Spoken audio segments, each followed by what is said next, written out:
Salut tout le monde, je vous retrouve pour un petit bilan lecture du mois d'octobre.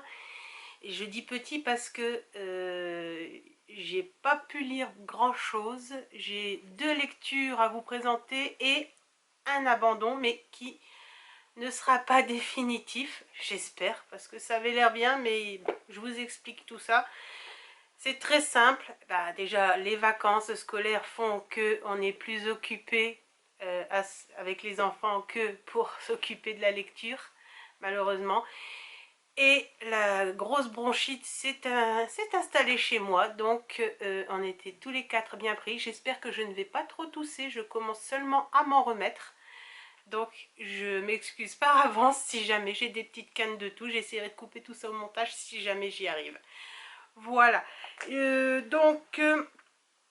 vais vous parler tout de suite de ma lecture que j'ai terminée justement pour Halloween. C'est le remake donc de Clay McLeod Chapman aux éditions Pygmalion.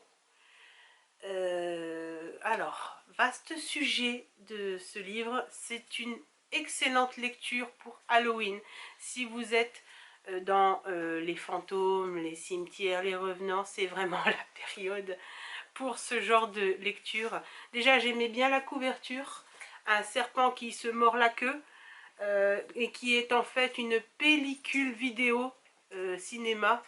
Je sais plus si c'est du 6 mm ou du 9 mm, enfin je sais plus, c'est dans les temps anciens, donc c'est vraiment les anciennes pellicules vidéo montage des drive-in. Voilà. Donc l'histoire est intéressante en elle-même. On y retrouve une première, comment dire, une légende. C'est une légende. C'est une jeune femme qui est portée au banc de son village. Hein. Tout le village la déteste parce qu'elle n'est pas comme les autres, dirons-nous. Donc elle vit dans les bois. Et elle a une petite fille de 9 ans, Jessica. Et donc personne ne s'occupe d'elle, elle va au village pour acheter justement ce qu'elle a besoin, tout ça. Mais quand les villageois n'arrivent pas à se soigner, ils font quand même appel à elle. Donc ils l'appellent la sorcière. Donc là aussi, hein, sorcière, Halloween, vous faites le détail, c'est ça, c'est la période. Donc on se retrouve donc malheureusement où une villageoise va avoir besoin d'elle et ce qu'elle va lui donner, ça ne va pas bien se passer pour elle. Et les villageois très en colère, ils vont la brûler elle et sa fille. Voilà, un bûcher de sorcière. Hein, voilà. Et le problème, si vous voulez, c'est qu'ensuite les villageois vont avoir la cruauté, pardon. La cruauté donc de enterrer la maman, donc la femme, dans les bois, dans une terre non consacrée, et par contre d'enterrer ce qui reste de l'enfant de 9 ans dans un cimetière sous des litres et des litres de ciment, donc une terre consacrée, avec tous des crucifix autour de la tombe pour empêcher l'enfant et la maman de se retrouver dans la mort. Ce qui va amener à une espèce de malédiction, à une espèce de vengeance. Des années plus tard, donc on suit ce livre sur la période, il y a 4 temps différents. Donc on a la légende, ensuite on a des années plus tard, donc là on est dans les années 1900, on se retrouve dans les années 1930 où là on va décider d'en faire un film. Et après on va se retrouver bien après pour en faire le remake. Donc pour faire le film, ils vont trouver une petite fille, Amber, pour jouer le rôle de Jessica, hein, le fantôme. Et bien que c'est son premier grand rôle, elle est très impatiente, elle est très excitée. Et le film ne va pas se dérouler comme prévu, il va lui arriver quelque chose qui va la traumatiser à jamais.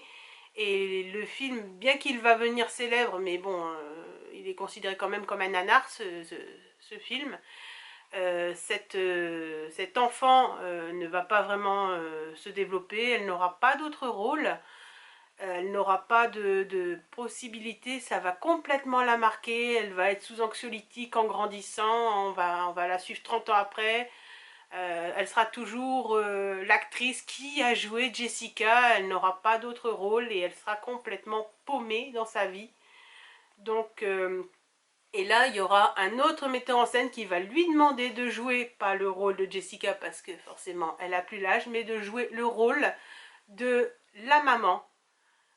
Donc ça va encore la replonger dans cette histoire et ça va être une horreur pour elle. Dans l'ensemble, ce livre, je l'ai dévoré. Dès que je pouvais, dès que je n'étais pas complètement groggy par les antibiotiques, tout ça, il fallait que je lise ce livre. Malheureusement, je pouvais le lire que le soir, quand j'avais un petit moment de tranquillité. Sinon, j'aurais lu beaucoup plus souvent. Et c'est haletant, il y a du suspense, il y a rien de vraiment choquant, hein. On pourrait dire que c'est un film, c'est un livre d'horreur, mais oui et non. Bon, il y a des fantômes, voilà, mais ça n'a rien à voir avec du Stephen King ou autre, hein. C'est, voilà, hein, ça se lit.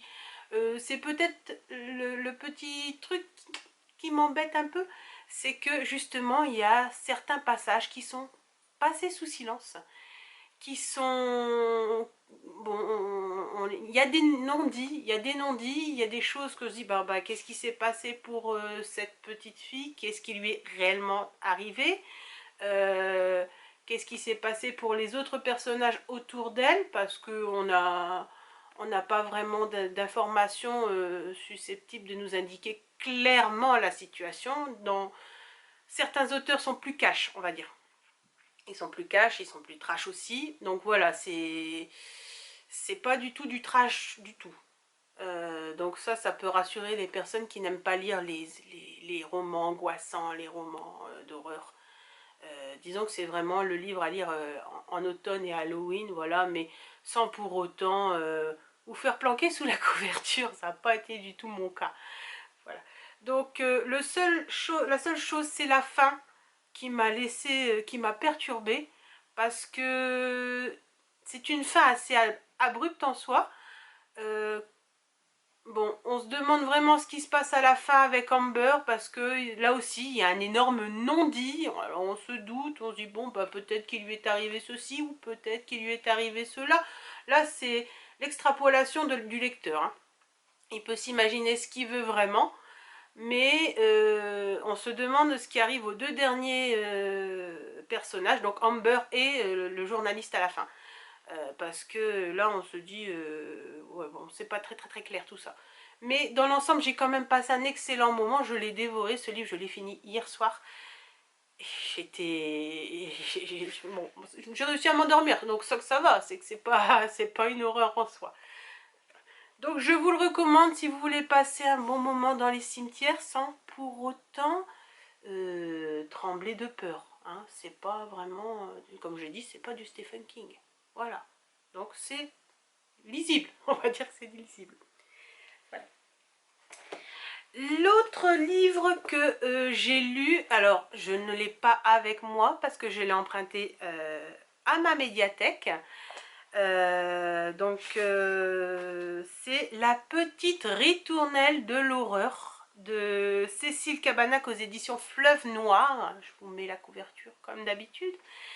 Donc là, on se retrouve plus dans un polar, c'est du polar. C'est pas de l'horreur vraiment, bien que le nom on pourrait penser que, mais non, c'est pas de l'horreur vraiment.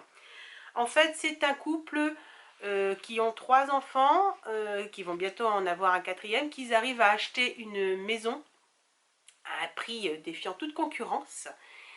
Et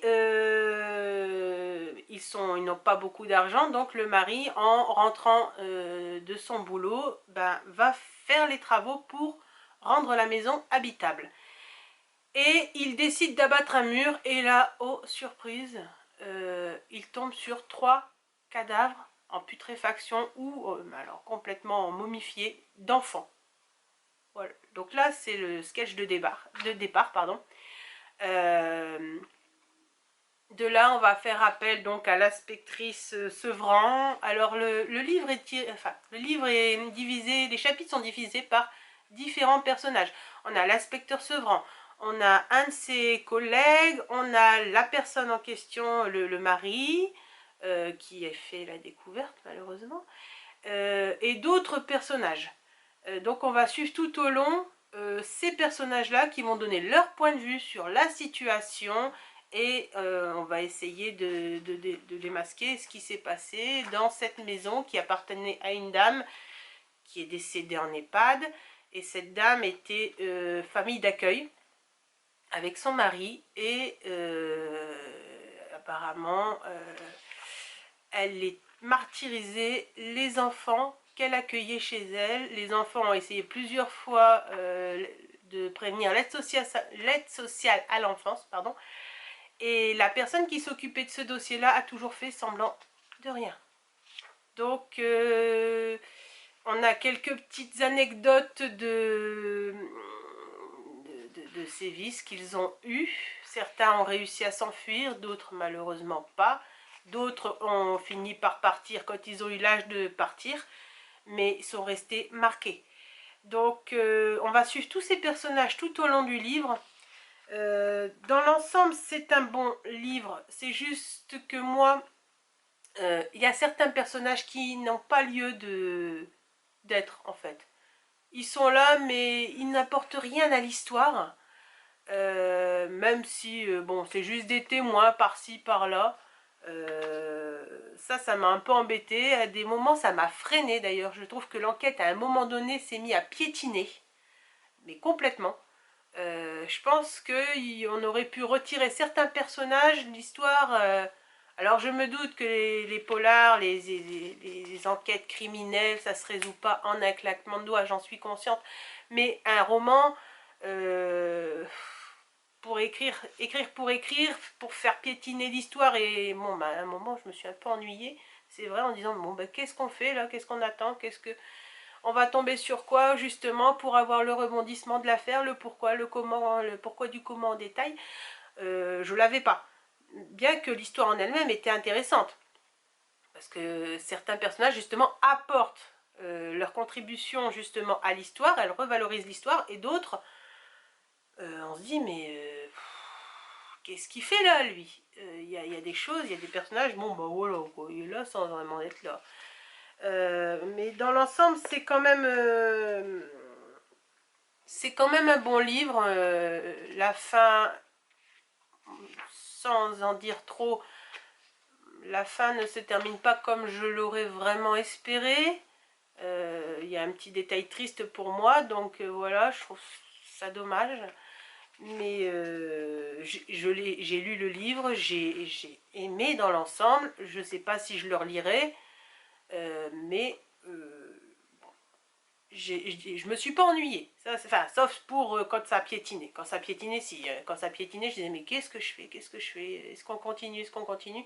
Et à ce moment-là, il y avait un autre détail qui arrivait. Ah, ça y est, là c'est plus intéressant. Là, ça commence à remuer un petit peu. Il faut déblayer tout ça parce que, bon, là, on se demande ce qui se passe. Donc si vous aimez les petits polars basiques, on suit l'inspectrice avec son collègue qui va voir telle victime ou telle personne responsable pour faire avancer l'enquête. Voilà, donc ce livre peut être intéressant effectivement pour vous. Moi, ce livre, c'est le premier de cette autrice que je lis. Je ne sais pas si j'en lirai un autre d'elle, je verrai bien. Ce sera en fonction de mes envies, de mes goûts, qui changent beaucoup. Hein. Un coup, j'ai envie de lire des maisons hantées, des histoires de conspiration, de trône, tout ça. Et un autre coup, j'ai envie de lire autre chose. J'ai envie de lire des romances ou... mais pas forcément aux bonnes périodes. Là, on va être aux périodes novembre, tout ça. Je sais très bien que ça va être la période de Noël. Ça va peut-être pas forcément être ma période à moi. Je vais peut-être continuer dans ce style-là. Ou alors, je vais glisser dans du fantastique. Je ne saurais pas vous dire. Je le fais au feeling. Je le fais au feeling et je le fais surtout en fonction de ma palle à lire, parce que j'ai des livres que j'ai achetés, j'ai des livres que j'ai envie de lire, mais entre deux, bah, j'ai ma médiathèque, les réservations que j'ai faites depuis un moment à ma médiathèque. Ah, bah, ils sont arrivés. Et donc, on n'a que 3 semaines à les lire.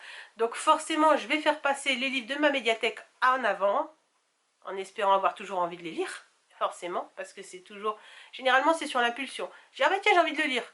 Ah bah, il faut que j'attende. Ah bah... Et puis, au bout d'un certain temps, j'ai... Ah bah tiens, j'avais oublié que je l'avais réservé, celui-là. Donc, est-ce que j'ai encore envie de le lire? Parce qu'il y avait d'autres personnes avant moi qui l'ont eu, ce qui est normal.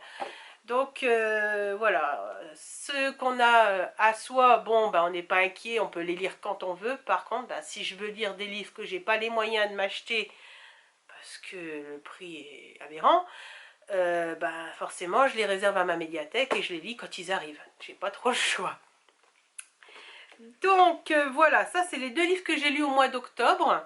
Et il y a eu un abandon. Mais alors, l'abandon n'est pas définitif en soi. C'est juste que j'étais pas dedans. Donc c'était Vanja et le loup, je vous mets, de Margaret Owen aux éditions PKJ. L'histoire était bien en elle-même. Je sais plus, je sais plus vraiment de quoi ça parlait. Une histoire de princesse qui aurait pris la place d'une servante et pendant 1 an, et que au final ils finissent par rééchanger leur rôle. Et là on va en apprendre plus. Le seul souci, enfin 2 soucis pour moi actuellement, qui ont fait que j'ai dû malheureusement provisoirement abandonner cette lecture. La première, c'est que dans ce livre il y a beaucoup de termes, de titres à consonance allemande, à consonance autrichienne. Alors moi j'ai fait espagnol au collège. L'allemand, j'ai pas du tout le... Non, j'ai pas la fibre allemande, hein, ça c'est sûr.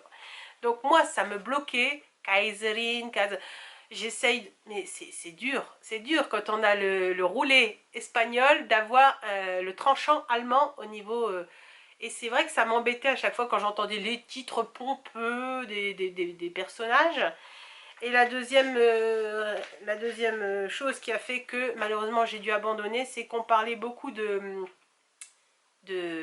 la déesse de la mort, par exemple. Et actuellement, là, nous sommes en deuil. Je viens de perdre ma grand-mère, donc c'était pas, voilà, c'était pas du tout le moment pour moi de lire ça. Je n'ai pas réussi à rentrer dans l'histoire, qui avait l'air intéressante en soi. Mais voilà, quand vous tombez dans un deuil, il y a un moment donné où on passe dans une période qu'on n'arrive plus à lire, qu'on est plus dans les souvenirs de la personne qu'on a perdue. Donc voilà, j'ai pas réussi à le lire. C'est pas grave, je le réemprunterai à la médiathèque, ça c'est pas très grave en soi. C'est déjà bien que j'ai réussi à lire 2 livres ce mois-ci, parce que entre le deuil et la grosse bronchite qui nous a pris tous les 4, là, c'était vraiment très difficile. Les vacances ne se sont pas déroulées du tout comme je l'avais espéré. Donc voilà. Donc c'est tout pour mon bilan lecture donc, du mois d'octobre. Il n'y a pas grand chose. J'espère me rattraper le mois prochain. Vous aurez bientôt une autre vidéo de ma part, book haul, bon, qui est moins grande. La liste est moins grande que le mois de septembre, mais elle n'est pas non plus petite comme mon bilan lecture de ce mois-ci. Donc il va falloir que je prenne un peu de temps, en espérant pas trop tousser, pour pouvoir le faire. Donc si jamais ma vidéo ou mes lectures vous ont plu, ben, un petit j'aime, abonnez-vous si ce n'est pas déjà fait, ce serait déjà très bien pour moi, ça me permet un petit peu de me motiver un peu plus. N'hésitez pas à mettre des commentaires si vous voulez qu'on échange sur les lectures, pour donner votre point de vue si vous avez lu les livres que j'ai lus. J'en serais ravie. Hein. Moi, c'est tout ce que je demande, c'est des échanges littéraires que je n'ai pas malheureusement du côté de chez moi, parce que j'habite en région rurale, donc c'est pas facile, il n'y a pas de club lecture. Donc n'hésitez pas, un petit j'aime, abonnez-vous à ma page Facebook, à ma page Insta, à ma page TikTok qui est récente. ça fait toujours plaisir, toujours plaisir d'échanger, ça motive mais vraiment grandement et j'espère vraiment vous revoir très bientôt pour donc le book haul qui est un peu plus gros. Voilà. Allez, je vous souhaite une bonne journée. Ciao, ciao. Bisous.